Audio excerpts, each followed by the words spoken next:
Ça fait combien d'entrées jusqu'à aujourd'hui? Ça doit approcher 320 à Paris. Pas mal. Ouais, c'est Hein? bien, ouais. Pour un premier des films, c'est pas mal. T'es un homme riche alors? Ah non, pas du tout. Ah bon, pourquoi? Pas du tout.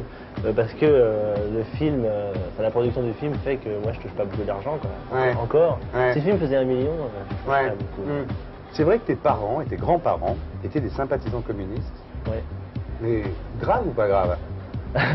Mon grand-père, c'était assez grave. Ouais, et ton père un peu moins grave. Mon grand-père, mon père un peu moins grave. Ouais. Et toi? Mais j'en ai gardé un très bon souvenir. Quoi. Ouais. Et toi? C'était assez, T'as été tenté à un moment? non, jamais, non. Par T'as contre, pas j'ai influencé? été, Ouais. dans la mouvance, mais j'ai jamais été tenté Ouais. par aucun parti.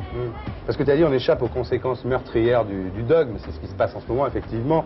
Par contre, on manque d'un grand dessin et c'est ce qui amène la déprime finalement. Et le manque d'idéologie peut amener une certaine déprime. Et tu le ressens comme ça aujourd'hui, ça? Ah ouais, vraiment. D'ailleurs, tous les partis en ce moment, comme à droite comme à gauche, sur la structure, Ouais. sur absolument aucune idée. Sur, Ouais. C'est que des histoires de tête, d'affiches. Ouais, c'est terrible. Et ça, c'est incroyable, quoi. Ouais. Et le seul grand dessin qu'on nous propose, c'est quand même un marché, quoi. Ouais. Un marché, C'est on le grand s'en fout. marché. Un Ouais. grand marché. C'est ce que quoi. tu dis dans ton film, le Ouais, grand marché mais européen. Depuis quand, Ouais. depuis quand ça peut nous aider à vivre? Bon, on va Ouais. acheter plus de choses, mais c'est abominablement inintéressant. quoi. Donc ça t'a aidé quand même à un moment l'idéologie communiste pour en arriver à penser des choses comme ça. Pas à les bah, penser, mais à les bien faire sûr. remarquer. Non, mais bien disons. sûr, Ouais. mais l'idéologie communiste, c'est quelque chose dont on a eu besoin à une époque, Ouais. enfin, qui a aidé plein de gens à vivre, qui a aidé les gens à prendre position pour ou contre. Ouais. Ça a soutenu le débat, quoi. C'était un grand débat, voilà. Le plus grand débat, c'est le marché européen. C'est clair. Ah bon. Avant l'IDEC, tu as fait philo, Ouais. hein? Tu étudiais Hegel, Heidegger. Tu savais qu'Heidegger avait été nazi quand tu l'étudiais en philo? Je m'en foutais un peu. Ouais. Après, quand on en a parlé, c'est vrai que on se pose des questions. quoi. On n'a jamais montré comment, dans sa philosophie, il pouvait y avoir une relation. quoi. L'homme était nazi, donc il doit y avoir une relation, mais alors ceux qui en ont parlé n'ont jamais dit Tu l'as comment. jamais trouvé, toi, la relation? Dans la philosophie, non. Ouais. Non, mais les bouquins que j'ai lus dessus, ils étaient vraiment incompréhensibles. Donc je crois que c'était vraiment très très dur de trouver dans sa philosophie quelque chose de nazi. Aujourd'hui, ta seule idéologie, c'est le cinéma. Tu n'as plus d'autre idéologie que le cinéma. Et tu dis le cinéma doit parler de la vie.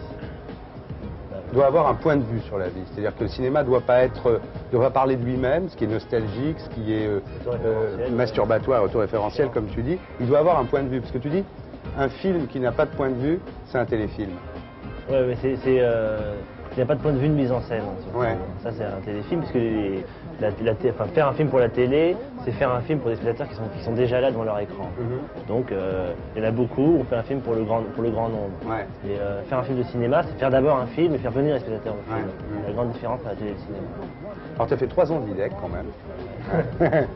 Tu as appris quoi à l'IDEC? Mais moi, j'étais une très très bonne période à l'IDEC, parce que Ouais. il y avait un bordel pédagogique immense. Ouais. Il n'y avait absolument aucune politique pédagogique. Ce qui fait qu'on était laissés à nous-mêmes. C'était une école qui avait énormément d'argent. Et donc, on pouvait faire nos films, un film par an, chacun. On était, je sais pas, 20 par an, dans une totale irresponsabilité. Ce qui fait qu'on a... C'était apprentissage par l'erreur, une totale liberté comme ça. Et là, vraiment, je crois qu'on a beaucoup appris. Beaucoup appris. C'est là-bas que tu as appris qu'il fallait pas passer par l'assistanat, qu'il fallait faire directement des films. C'est là-bas que je me suis rendu compte à quel point c'était là pouvait être chiant. Et que ça a préparé absolument pas la mise en scène. C'est là-bas que tu as appris ta méthode qui consiste à travailler et encore travailler. Ou c'est en toi, ça, tu penses? Ouais, comme je crois que je suis très très flemmard, à mon avis, c'est le sentiment de culpabilité me fait beaucoup travailler. Parce que dans ton film, le moindre putain est écrit, quoi. Je veux dire, c'est hyper bossé, quoi. Ah ouais, le naturel, c'est C'est un travail très professionnel pour parler d'un grandeur, ton film. ça, C'est ça, exactement. ouais. Et tu travailles sur ton second film. C'est quoi l'histoire? C'est... En gros, quoi. Je dirais que c'est entre Un après-midi de chien et Sugar Land Express. Ah bon, d'accord, carrément. C'est avec Yvan Attal. Ouais. C'est lui le Jeune héros espoir. principal. Jeune espoir. Ouais, ouais. Continuez dans le cinéma, on va faire une interview où tu es prêt?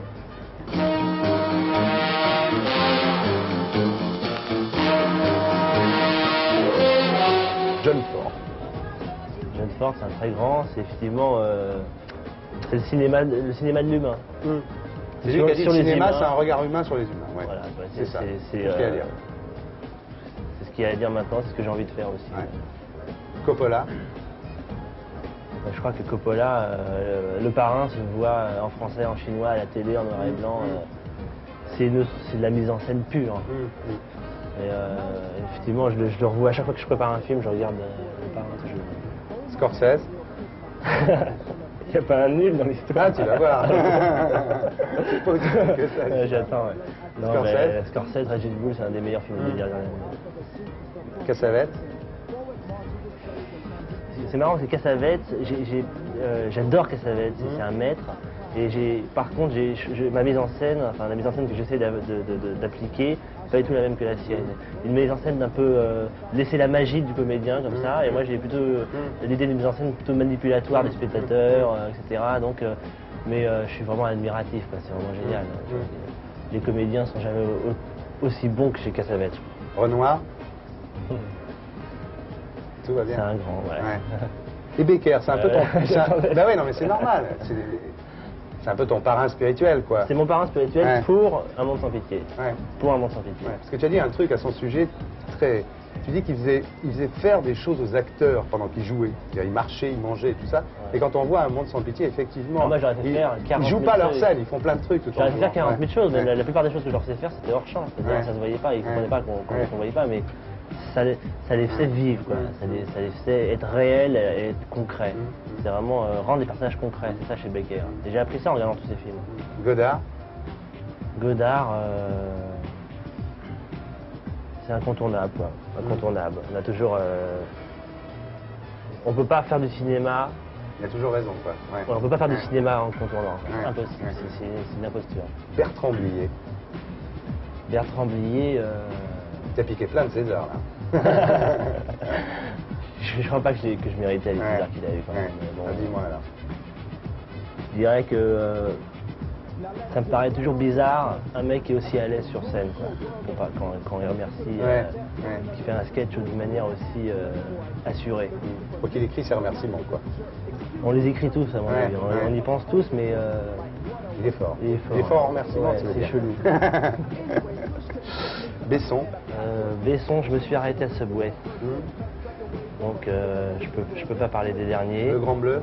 Je peux pas en parler, je l'ai pas vu. Subway, ça n'avait pas vraiment accroché. Et pourtant c'est con parce que je trouve qu'un film dans le métro, c'était une très très bonne idée. Le métro, tout le monde le prend. Il pouvait avoir tous les usagers, quoi. D'ailleurs, je pense qu'il les a eu. Mais bon, ça m'a déçu. Ça m'a déçu. Non, j'ai pas été déçu mais faire un film dans le métro et faire ce qu'il a fait, non, fallait pas délirer dans le métro. Il pouvait faire un très grand film. Normal, quoi. Benex. Benex, c'est un cinéma, non, c'est un cinéma d'effet. Je comprends pas bien. Pas ton truc. Non. Non, ça me dit rien. Léos Carax. Léos Carax, il psychanalyse le cinéma français. C'est vraiment... Le cinéma est en crise. C'est le retour du refoulé, Oscar. Parce que vraiment, l'histoire de son film arrêté qui coûte des millions, là. Des milliards, ouais. Moi, je trouve que c'est une histoire absolument géniale parce que, en fait, il se dit, vous êtes en crise, moi je suis psychanalyste, donc il faut me payer. Mais beaucoup, si vous voulez vraiment guérir, il faut me payer et m'en donner le plus possible. Et ce qui est génial, c'est qu'ils ont donné, quoi. Ils arrêtent pas, ça va peut-être pas s'arrêter, moi là c'est arrêté, j'en sais rien, quoi. Mais ça prouve vraiment à quel point le cinéma est en crise, quoi. Ça prouve vraiment que c'est le sentiment de culpabilité énorme. Ils ont peur de laisser filer un mec génial. Et là où il est génial, c'est quand même il a réussi à les convaincre que c'était lui le psychanalyste. Ça c'est fort. Moi je trouve que c'est un beau symptôme. Tu crois que ça se fera, Les Amants?